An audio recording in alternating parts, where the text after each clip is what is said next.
What's going on, friends? It's your old pal Sean Pierce Johnson here, and it's taken about 24 hours for me to get to this point where I can sit in front of a camera and adequately articulate and say these words without something happening within inside of me. Eddie Van Halen has passed away at the age of 65, and this is not the only video tribute that has been made. It certainly won't be the last, but yesterday, after the news was so fresh, I spent a lot of time trying to do something like this, and it just felt so wrong. It just didn't feel like I was ready for it, and I still don't really feel like I'm ready for it, but I think by doing this and talking to you all now as candidly as I possibly can about what Eddie meant to me, not just to the and to the community, but mostly my personal relationship with his music and what I saw him as.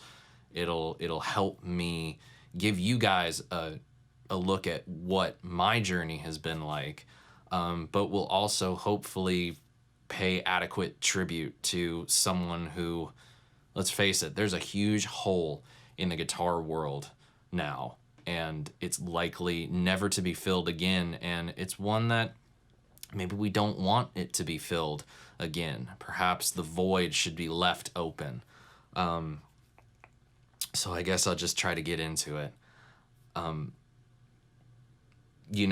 Not to get onto like a preachy thing, because I don't want to do that with you guys. But something I've learned, especially over the course of the last year and a half, is that God works in mysterious ways. Whether you believe that's the universe or fate or whatever, you can interpret it the same way. We don't understand why things happen, but they happen for a reason. And it's amazing to me the influences of the great ones and how their connection to my journey as a musician started long before I even wanted to pick up a guitar. I often tell the story about the first time hearing Jimi Hendrix and what that meant to me. And, in a way, Van Halen has an exact same story about how through my life, childhood introduced me to things that I didn't realize at the time, but would set me on a journey and on a path that I continue to walk to this day. The first time I remember hearing Van Halen was actually not even a David Lee Roth song. It was a Sammy Hagar song, and it was Dreams. And the reason I heard that song is because as a little boy, I was a massive Mighty Morphin Power Rangers fan. And strangely enough, Dreams was included on the soundtrack of the Power Rangers movie.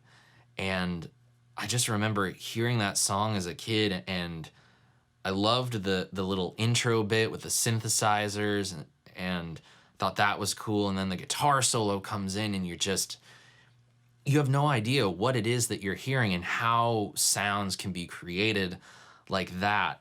And so I always knew of Van Halen from that time moving forward.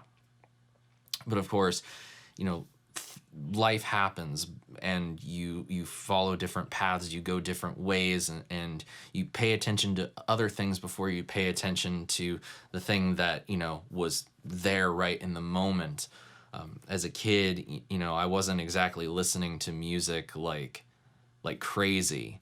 I loved it, and it was always attractive to me, but it was not necessarily one of those things that the world was open to me. I had to seek certain things out, and in a way, my musical listening was very sheltered as a kid growing up.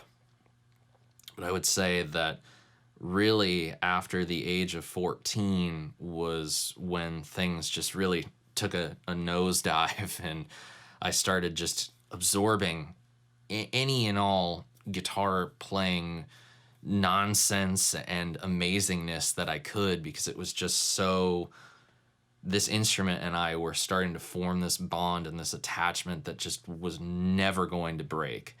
And it was very shortly thereafter that I started, just anytime I would go out with friends and we'd hang out, I was always in the music stores, and I was always, you know, buying like hundreds of dollars worth of CDs anytime I had, you know, money burning a hole in my pocket.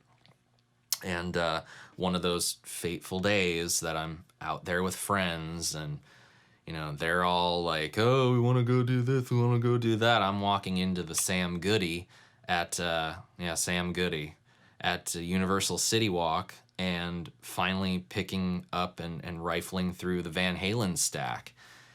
And I figured, you know, what better way to get started than with a greatest hits? And so I got that original, you know, black and gold Van Halen greatest hits record. And, you know, you just start listening, and everything is there, and you hear Eruption for the first time, and you have no idea what is going on in that short span of time that I spent listening to that song for the first time. There's so many different things going on that, as a young guitar player, not 5 years into the instrument, you're just left in awe. You're wondering to yourself, will I ever be able to get to that point? And I can honestly say that even all these years later, I'm not even close to that point of being able to do what Ed did. We can all learn Eruption, but nobody's ever going to be able to play it like Ed, ever. That's a fact. That's not an opinion. That's a fact. But it got to the point enough where the obsession was starting to grow, and the things were starting to listen, and they were getting back together with Sammy Hagar and going on tour, and then Best of the Both Worlds came out, and I was wearing that out, and I was playing it all over, and my obsession became such that my original white Epiphone Les Paul Special 2 eventually turned into this.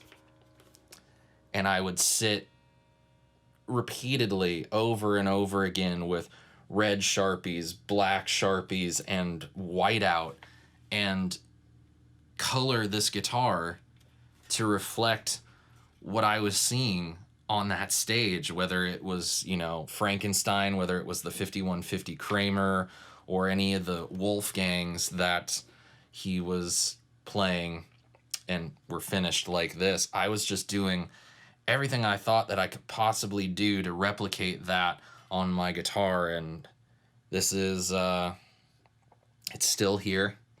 It's still in my possession, and it's never gonna leave. It's been mostly a decoration in my house. Anybody who's visited me and my house in SoCal knows that this has a sort of place of honor, so to speak, in the house. But man, I just remember doing this, and just, I was looking at pictures and trying to figure out like how exactly to do the stripes. Could I maybe do something like, you know, the way that I would want it done, and just be a little bit different than his? And I even colored the stop tailpiece gold with a gold paint marker, and even wrote 5150 across the tailpiece.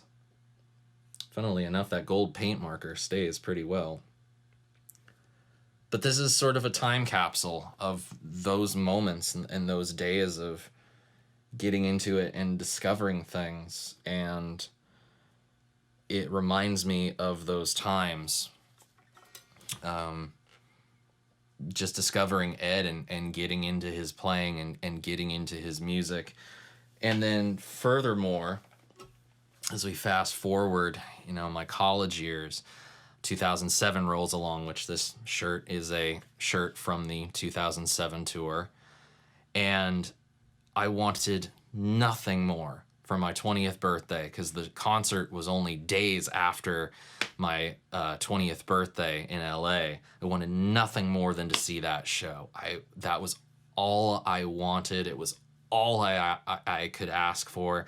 I even went so far as to say, I don't care if it's my combined birthday and Christmas gift. I do not care. I need to be at this show. And lo and behold, my parents gifted me a floor seat. And I think I was about 15 to 20 rows back on Ed's side of the stage. And, it was after, EVH gear had come out. So it was stacks of the 5153s. It was the new Wolfgangs were being road tested and everything. And, Wolfie was in the band. David Lee Roth was back. And I wanted to see that. I needed to see that. And I got to at the Staples Center. I still have the ticket stub. I've long outgrown the t-shirts. This is fitting quite tight on me. So, I should probably just take that as a cue to like, hey, Sean, get a little healthier. But there's so many moments of that night and fun stories of that night. I think the funniest moment is during Alex's drum solo. Of course, most everybody's getting up. Nobody's sticking around for that. And I needed something to drink so bad. I was so parched.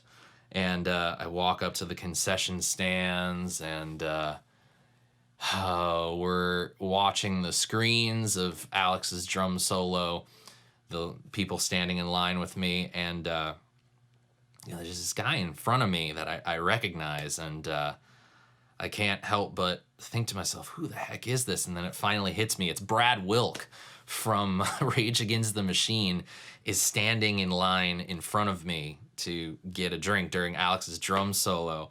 And so I tap him on the shoulder and I'm just like, hey man, I know you're just here to enjoy the show and I don't want to take up too much of your time, but just want you to know I'm a big fan and it's really cool to see you here. I am surprised you're not in the crowd right now watching the drum solo. And he's like, yeah, I know I should be out there, but I mean, let's face it, we're all really here to see Dave and Ed. And I'm like, yeah, I guess you're right. We're all here to see that combo together again. But we started talking about music. We started talking about, the concert and just how excited we both were. Here's this, nobody kid from LA trying to make it in music, and here's this guy who's already achieved what the guys in Van Halen have achieved, and he's as giddy as a schoolboy as I am to see his heroes up on the stage, and it was an awesome thing. He ended up buying me a drink. It was non-alcoholic. I behaved myself because I did have to drive home, and I do not condone underage drinking. But man, it was so cool to have that moment with someone of the stature that I wanted to be at, and us being so excited about what we were there for, and everybody was just so excited for what we were there for. It was really something special, and sitting on Ed's side of the stage, Eruption and the solo starts, and I had to wear earplugs the majority of the concert, but I figured, what, if I'm gonna have some hearing damage, it at least needs to be because of Eruption. So I took the earplugs out and I just let the pure, unadulterated guitar of it all engulf me, and that was a special day. It was a special night. I remember I still had to go to school that day, but my teacher, because I went to MI, my teacher at the time, my private instructor, Dale Turner, fantastic human being, by the way, he basically just spent the entire lesson with me, knowing I was going to the show, saying like, hey, let's work on some Ed stuff. Let's try some of these things out and let's see what we can do with it. And he's given me like all these old articles that he had written, all these different things and transcriptions, showing me things that people get wrong about playing Eruption, that this is really how Ed did it as best as he could approximate, versus how people say it was done. And it was really cool. It was a really cool day, and I'll get to say that in my lifetime, I got to see Van Halen. I got to see Eddie play live, and he was healthy, he was happy, and he played like nothing else in the world mattered except him and that guitar. It was the most important thing in the world. And the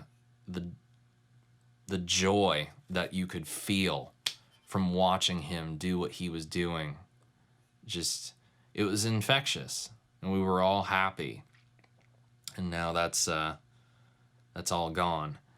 But we have a legacy of his that we should, as guitar players, keep alive for future guitar players. We have an obligation to steward those that came before us, preserve what they did for those that are yet to come. And for me, this has been a really eye-opening kind of 24-hour period, in that I've spent my time crying, I've spent my time thinking, and over the course of the last few months doing these videos for you guys, it's been fun, I guess. But I'll sometimes watch myself back on camera and just think to myself, were you even enjoying yourself? And I don't know. I honestly can't say if I was really enjoying myself in some of these videos. And when you watch videos of Ed and you watch him play, you can't help but notice how wide his smile is, and how it seems like he's almost always his happiest when he's playing music. And that's how we should all feel. Paul Gilbert said it was pure human joy that he experienced from Ed. And so I think that that's going to be the takeaway for me, is that Ed was always joyful when he played. He was joyful in his creating of music. He was, his compositions, his techniques, his inventions, he was the second coming of Les Paul, truly, in every sense of the word. And it makes sense why they connected and why they became friends in their lifetimes. And now the buddies are back together jamming again, which is a beautiful thing to think about. But that's going to be what I want to take away. 65 is fairly young, and cancer sucks. And I want to be healthy enough to live past that age and not experience the pain that he had to go through. But at the same time, so it's made me think about getting healthier for myself. But at the same time, it's also been me thinking, you need to remember that this is happiness, this is joy, and never forget that. Because if we're happy when we play this, it means that when people hear what we do with this, they will feel that happiness. It's infectious. The joy and the love that we put into music and our instrument should be infectious. It should spread. And so that's kind of the mission moving forward, that me and this instrument are going to have a little powwow, and we're going to figure out ways to spread joy and to be joyful and to find love and happiness in our relationship, even though there's been plenty of love and happiness in it already.